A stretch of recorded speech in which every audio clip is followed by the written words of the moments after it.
Welcome, folks, to the podcast, It's Personal. The podcast that breaks down everything personal injury related and makes these topics understandable to the common person. I'm joined today by my co-host, Mr. Orin J. Cohen. Welcome, Orin. Thank you, Josh. Let's go into our topic, car accidents, truck accidents. The liability for a car, truck, or motorcycle accident in many ways is the same and very different. Truck accidents, there's certain federal regulations, and that gets very complex. But for most people, they're going to be dealing with automobile accidents. Okay. That's the more common one, and even there, it's going to be similar. Of course, if a truck hits you in the rear, you still got hit in the rear, as if it was an automobile hit you in the rear. So that's basic negligence. The thing in the state of New York is you have what's called a no-fault state. And no-fault changes everything around in the state of New York, and every state's different. New Jersey's a no-fault state. But also I should note that I'm admitted in New York and New Jersey, not in Pennsylvania and any other states. Okay, so you practice both New York and New Jersey. Yes, about 15 years after I originally took the New York bar, I then took the New Jersey bar. Okay. And I'm now admitted in both states.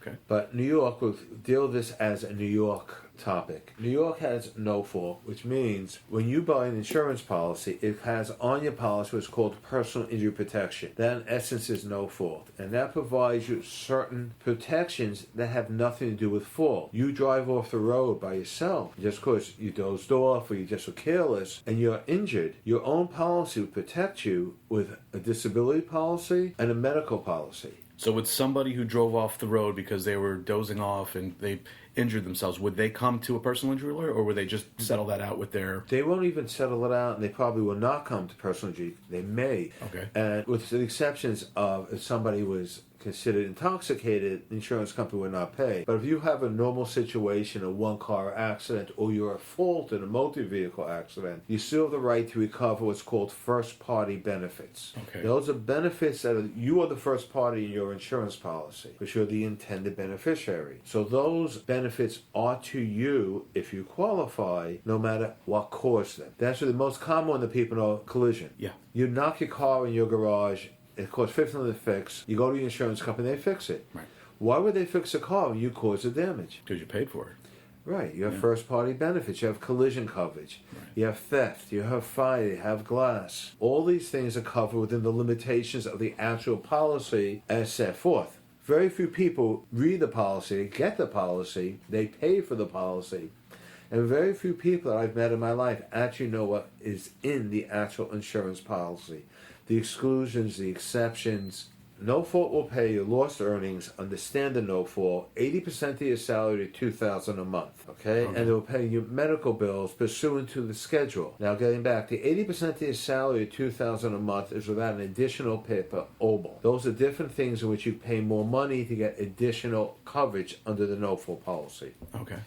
Under the basic policy, that itself could be reduced if you're covered by New York State Disability. New York State Disability will then be offset, and the no-fault carrier will pick up the difference between New York State Disability and no-fault.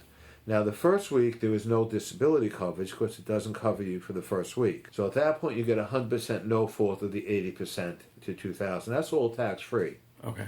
And then you get the offset if you are covered by New York State Disability. And many times you're not, because you can be self-employed, where you're not then obligated by law to have workers' comp or disability. Also, I'm going far afield, if it was a workers' compensation situation, they will have a lien on recovery. The first $50,000 of the lien that's owed to workers' comp will be paid for by no fault. The reason being, comp is primary to no fault, and the basic PIP, personal injury protection policy, a no-fault policy, is for $50,000. So comp has a right to then ask for reimbursement or subrogation against the no-fault. It's not true subrogation, but reimbursement pursuant to statute against the no-fault carrier, so they will then get to $50,000. Okay. Now, the flip side of that, if you are injured, is by receiving the no-fault benefits, or whether you get them or not, if you're deemed a qualified person to get no-fault benefits, you then, if you're bringing a lawsuit, must meet what's called the serious injury threshold of 5102, the New York State insurance law. Oh. That, if I paraphrase, would be death, dismemberment, a fractured bone, significant disfigurement, permanent loss of use of a bodily function of member, significant limitation of a bodily function of member, or disabled from material or activity for 90 out of 180 days. It's much more complex than I'm saying. I'm paraphrasing it. It is such a difficult threshold. It's called a verbal threshold to determine that I believe is the most litigated issue in the appellate courts of the state of New York. Oh, wow. Because how do you determine what's a serious injury? And if I remember correctly, this statute was placed in the books, I believe, in 1975. I think the original threshold statute was in 1973 and was determined by $500 of medical bills. But that was met so easily, the insurance companies did not like it. If I may give my opinion, the insurance companies do not like much if it means they're going to have to comply with the terms and conditions of the policy, provide the compensation that one is entitled to either first, or if you bring the lawsuit, third-party benefits. Insurance companies do not like to pay money. So they don't have your best interests at heart.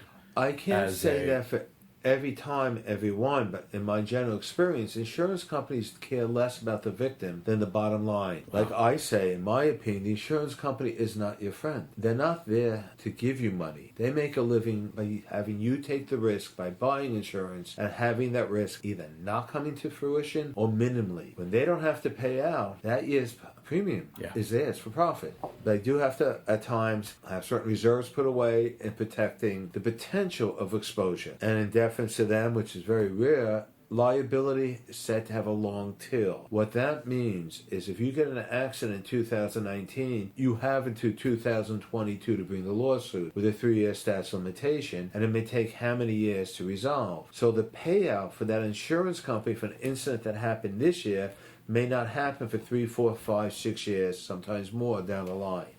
Okay, folks, that's going to wrap it up for this episode. We'd like to give a special thanks to everyone for tuning in to listen. If you like this content, please consider following Orin on social media. He can be found on Facebook, Instagram, and Twitter under the handle Staten Island ESQ.